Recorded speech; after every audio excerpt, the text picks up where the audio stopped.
Good evening. I'm Martin Ondaran and this is the Loco Moco News Plus. Isang video skandal ang kumakalat ngayon sa apat na sulok ng showbiz.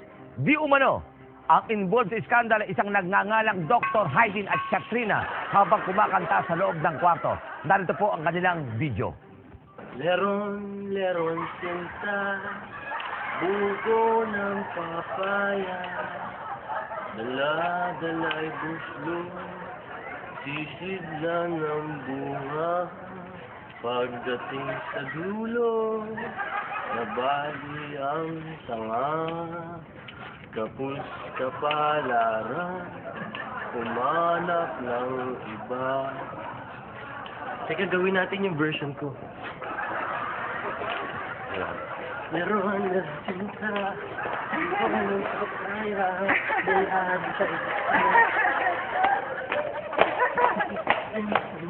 Napanood po natin sa telebisyon ang video skandal ni Dr. Haydin po.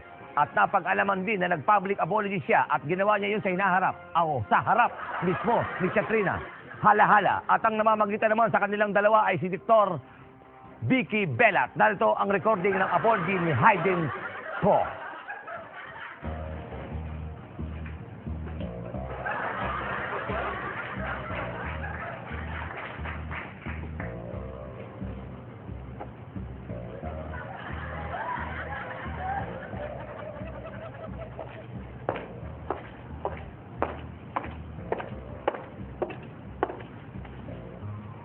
Hello, Katrina. Hi, Haydin. Haydin. Ipinagharap ko kayo hindi para mag-away, kung hindi para magkabati. Haydin, may sasabihin ka kamo kay Katrina? Sabihin mo na. Katrina, I'm sorry. I'm never gonna dance again. My guilty feet, I got no rhythm. Though it's easy to pretend, I know you're not a fool. Isa ka pa ng demonyo. Akala ko kaibigan kita. Anong masasabi mo sa dati mong kaibigan, Haydin? I should have known better than to cheat a friend and waste the chance that I've been given. Ikaw, Katrina, pag niyaya ka ulit ni Haydin mag-party, sasama ka pa ba? No, I'll never gonna be dance again. The way I dance with you.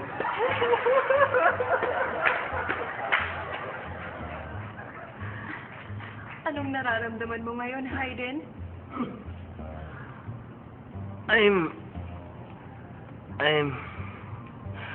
Maybe it's better this way. We hurt each other with the things we want to say. We could have been so good together. We could have danced together. But now, who's gonna dance with me?